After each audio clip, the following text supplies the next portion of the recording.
Welcome to Anti-Aging Insights, where age is a state of mind and aging is a treatable condition. And now, here is your host, Dr. Teri Fisher. Hey there, and welcome back to the podcast. Today's episode, we are tackling something that was actually inspired by one of my clients recently who wanted to improve the look of her mouth, specifically because she felt like she was looking sad, like the corners of the mouth were downturned. And we had a discussion about different treatment options for this. And I thought it would be great to share this with you because this isn't all that uncommon. I've had a number of clients over time ask me how they can improve the appearance of their mouth, make them look a little bit less tired, make them look a little bit less sad. And because of that, I thought we would take a podcast episode to share some of my thoughts. So this type of treatment can make a big difference in someone's overall appearance and their confidence, because when they are giving off the impression that they are more energetic and more happy, that has an effect on the relationship and the way people communicate with each other. So we're going to get into that today. The good news is there are safe, effective treatments to address this issue. And I want to break down, first of all, why this happens, what options exist, and a little bit about the pros and the cons of each of these approaches. So if you're ready to turn that frown upside down, literally, let's dive in. So first of all, why do the corners of the mouth turn downward in the first place? There are a couple of key reasons. One factor is simply aging. As we age, we tend to lose volume in our cheeks, in our lips, and that can affect the way that our anatomy is configured. And this can cause the mouth area to droop or to look hollow. The orbicularis oris muscle, which is the muscle that encircles our mouth, also can lose a little bit of its tone, leading to a little bit more sagging. The marionette lines, which are the lines that run from the corners of the mouth down towards the chin, over time and due to repetitive muscle movements and skin laxity, they can start to exaggerate that downturned look. And genetics, unfortunately, does play a role. That one is a little bit harder to deal with, but nevertheless, if you have those particular genetics, you may notice that you have a little bit of a downturned corner at the side of your mouth at a younger age. So let's talk about what can be done about this. Well, the first one is a relatively simple treatment in the scheme of treatments, and this is using neuromodulator. Neuromodulator you may know as Botox, Nuceiva, Dysport, Xeomin. These are chemicals that help to smooth out lines. And so you're thinking, well, how does that work for a downturned mouth? Well, the thing is, the way that these neuromodulators work by smoothing out lines is actually, first of all, controlling muscle movement underneath those lines. And that's particularly useful here. So here's how it works. There's a muscle called the depressor anguli oris, or DAO for short, and that pulls the corners of the mouth downward. So you've got one of these muscles on each side of the mouth. When we inject a small amount of Botox into the DAO, it relaxes the muscle just enough to allow the corners of the mouth to lift.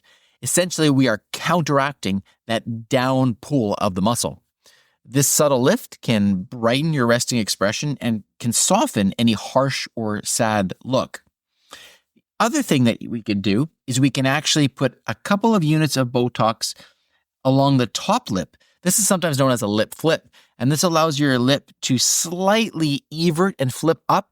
And overall, this can create as well a brighter, more full lip, which in some ways disguises some of the downturning at the corner of the mouth.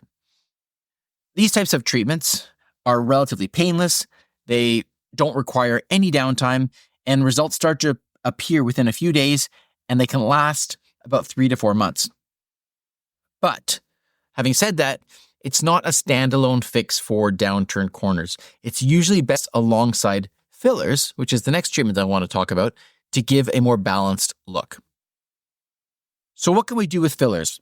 Well, first of all, fillers are also one of the most common non-surgical options for correcting this issue. Most often, the type of dermal filler used for this are the hyaluronic acid-based fillers, and they are injected near the mouth corners and the marionette lines to add some volume and to lift the skin.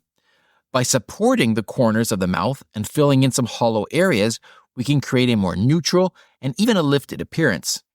It's all about using a targeted amount to achieve a natural look without having a heavy or overfilled one. The other thing we can do is actually put a little bit of filler in the lips if it is appropriate for the particular client. Sometimes if you have a very thin lip or the lip almost appears hidden at the corners because it is so thin, putting a little bit of filler into the lip in that area can give the appearance that the lip has a little bit more volume, and that in itself can create a little bit less of that downturned look. The nice thing about the fillers is that the results are visible right away. There's also very low downtime, and results can last from 6 to 12 months. So while fillers are great for mild to moderate downturns, sometimes severe sagging might need some additional or alternative treatments. Another thing that can be done is that you could look at doing threads or a thread lift. Now, depending on where threads are oriented, they are structural threads, literally threads, that can be put under the skin and can pull up on the tissues. They are a biocompatible material. They are inserted underneath the skin, usually anchored somewhere closer to the temples, and then the bottom end of the thread can be either in the chin or a little bit higher up near the corner of the mouth. And again, once these are tightened up, over time, they will create some biostimulation as well of collagen to help support this area. The pros and cons, they do have a significant effect. They're a little bit more invasive than filler because they do involve some freezing and some injections and the application of the thread itself. There may be some mild bruising or swelling, but this can be a very, very effective way to help upturn the downturned corners. And finally, it's important not to overlook the power of laser resurfacing and skin tightening treatments. These don't necessarily directly lift the corners of the mouth, but they can improve the skin's texture, the firmness, the elasticity around the mouth, and that provides some indirect improvement. It basically removes some of the damaged outer layers of skin, prompting new skin cell growth and collagen production. This can be a really great way to overall soften the look of sagging skin and provide subtle lifting in the mouth area. So, we've covered a lot of ground. Each treatment has its strength and works best for certain people depending on the degree of downturn, the goals of the client, and how long you want the results to last. Typically, the best approach is going to be a combination of treatments. And when I think about this particular client that inspired me to do this particular podcast, we did discuss some neuromodulator as well as some filler for her concerns. So that's it for today. Thanks for tuning in to explore the options for correcting those downturned mouth corners.